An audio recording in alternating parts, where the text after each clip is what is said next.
Hello everyone, this is Breanna Rutter, author of one of my most popular books, The Natural Hair Bible, and founder of howtoblackhair.breannarutter. And for these videos, I answer the questions you all send me via email. So if any one of you have any questions you would like for me to answer, check out the description box below for more information. So this video is all because of an email Joan sent me. Joan says that she loves doing sew-ins, she's so happy and just likes the entire technique and process of doing them, but she needs some more tips as far as how to bring out better results with her sew-ins that she is doing. So Joan, I'm going to give you some couple of things that's going to help you achieve the look and also the health of preserving the health of the person's hair when doing sew-ins. So the very first thing that I'm going to talk about is weaving nets. Weaving nets are great and best for people who have thin or thinning hairlines, weak edges, or just overall thin hair. What the weaving net does is it provides more of a base on their entire head, so that way the weight of the extensions is not relying on the strength of the hair, but the strength of the weaving net. So depending on how thin or how much help or support someone's hair needs when you're doing a sew-in will depend on the type of weaving net you use. So if you use a weaving net that's very flexible and flimsy and can move around very easily, that could help for someone who has thin hair but doesn't really have a weak hairline. And then for people who also have a weak hairline or a thinning hairline, you want to use a weaving net that is stiff because it can hold more weight if they do decide to add more extensions onto their hair. So that way the weight of the extensions isn't furthering receding their hairline or thinning out their edges any more than what has already been done. Now, also a weaving net, for my next tip I'm going to suggest, is that a weaving net is perfect for people who are suffering from alopecia or bald spots. So if you have bald spots in your head from tight braids or just naturally you're losing hair, then when you use a little bit of weaving net over the areas that's missing hair, you can easily continue to sew your extensions onto their braid pattern while also braiding over that piece of weaving net you had to add in that area as well. So in this specific case, you don't have to use the weaving net to cover their entire head. You only need it to cover the areas that are missing.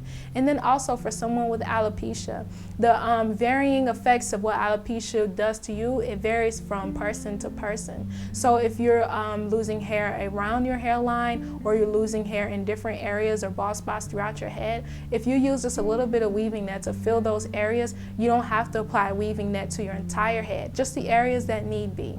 And then also, when using an actual spandex cap, just a regular wig cap that you would use to cover up your hair if you were going to wear a wig, these are the type of caps you use if you have very healthy, thick hair. So if you want to make sure that your installs aren't allowing your real hair to come out through the style, then I would suggest that if your hair is in pristine condition, that you use just a regular spandex wig cap to sew down onto the braid pattern.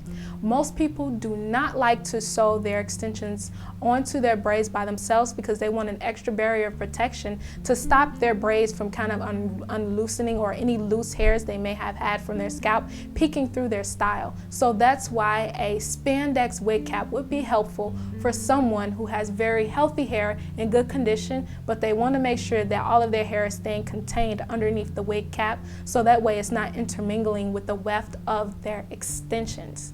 And then for my final tip that I'm going to suggest when you're doing sew-ins is, do you want to create removable units? If you want to create movable units, then you want to use a wig cap. You can use a dome cap or a nylon wig cap to help you to create the effect that you want.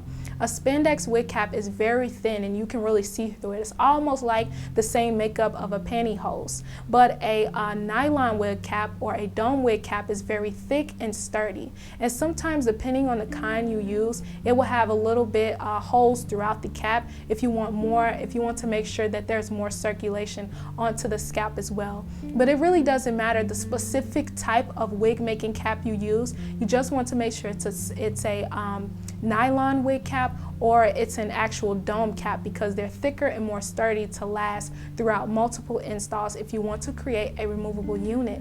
So I've given you so much information on how to better your sew-in, and I hope that I've hit all the points you were ever wondering about the different type of weaving caps, what situations they will be necessary for, and even as far as creating removable units if that's something you want to get into. So thanks, Joanne, for your email. Keep going with your sew-ins. I would love to see pictures if you could send me some.